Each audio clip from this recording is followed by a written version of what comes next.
A ciência está em tudo que está à sua volta. E as pesquisas e ações desenvolvidas pelas universidades públicas brasileiras, com muito trabalho e dedicação, estão aí para ajudar na construção de um mundo muito melhor para todos nós.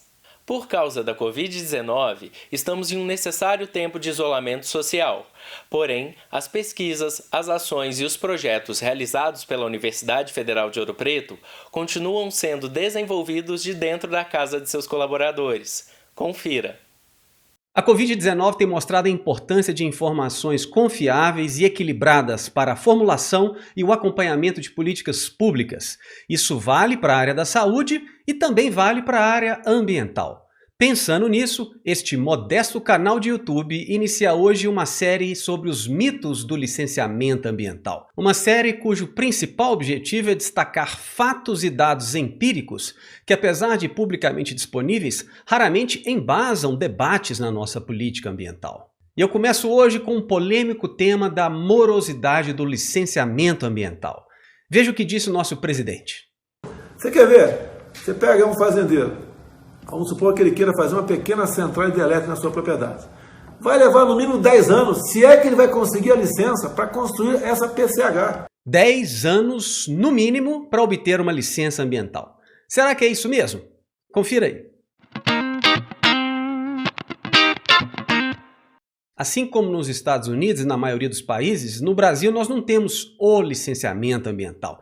Temos, a bem da verdade, centenas, talvez milhares de modalidades de licenciamento ambiental. A lógica é a seguinte: quanto mais potencialmente impactante é a atividade ou empreendimento, maior é o rigor do processo. Então, por definição, o tempo de tramitação do processo de licenciamento ambiental deve ser proporcional ao objeto de análise.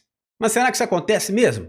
Olha, estudiosos no Brasil e em todo o mundo estão preocupados com o tempo de tramitação de licenciamento ambiental há muito tempo. Os links para alguns exemplos desses estudos estão disponíveis aí na página do YouTube. Eu destaco a dissertação de mestrado de Aguilar, que analisou com muito detalhe o trâmite de licenciamentos de termoelétricas no estado de São Paulo. Teve a tese de doutorado de Veronês, que analisou processos, uma amostra maior de processos, mas no estado do Espírito Santo. Teve o famoso relatório do Banco Mundial sobre os licenciamentos ambientais de hidrelétricas no Brasil. O white paper do Instituto Ascend Brasil, também sobre licenciamento de hidrelétricas, mas também de linhas de transmissão. Mais recentemente, tivemos um relatório de auditoria do TCU sobre os processos de licenciamento de IBAMA, no nível federal, portanto, que incluiu tipologias como as de rodovias. Internacionalmente são vários os estudos, eu destaco o estudo de DeWitt, que analisou mais de uma década de trâmites de processo de licenciamento ambiental nos Estados Unidos, e o artigo de Middle, que focou mais nos processos autorizativos da Austrália.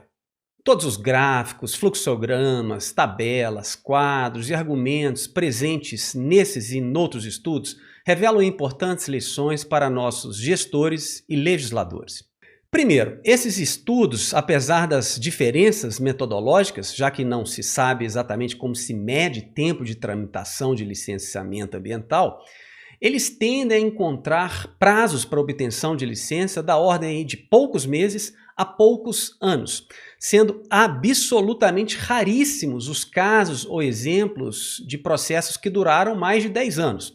Ou seja, o tempo mínimo mencionado pelo presidente como sendo uma regra para PCHs é, na verdade, uma situação raríssima, tanto no Brasil quanto no exterior. Segundo, a imensa maioria dos estudos que analisam tempo de tramitação de licença está focando em grandes obras. Quase nenhum pesquisador está preocupado com o licenciamento ambiental de empreendimentos de pequeno e médio porte, que podem, obviamente, durar muito menos tempo. Um painel de dados lançado pela empresa de consultoria Way Carbon, que se baseia em dados oficiais do Portal Nacional do Licenciamento Ambiental, identificou recentemente que em 11 estados brasileiros, incluindo aí estados industrializados como São Paulo e Minas Gerais, o tempo médio dos licenciamentos ambientais foi inferior a 190 dias, ou seja, foi inferior a cerca de 6 meses. Terceiro, o tempo de tramitação do licenciamento ambiental pode variar muito, não apenas entre modalidades de licença e entre estados da federação, mas também entre tipologias de atividades e empreendimentos sujeitos a licenciamento. Isso ficou muito claro, por exemplo, no relatório de auditoria que o TCU fez no IBAMA.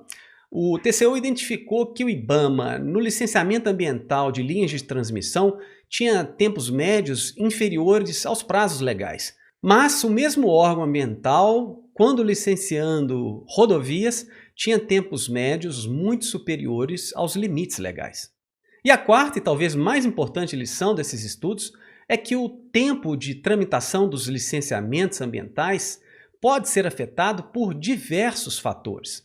No caso dos licenciamentos de grandes obras aqui no Brasil, que tem sido o objeto mais comum de análise, pesa muito a questão das opiniões vinculantes dos órgãos públicos, como o IPHAN, que precisam opinar sobre o processo, para o processo poder ir para frente, mas acabam não opinando ou opinando muito tardiamente, dando uma morosidade desnecessária para o processo.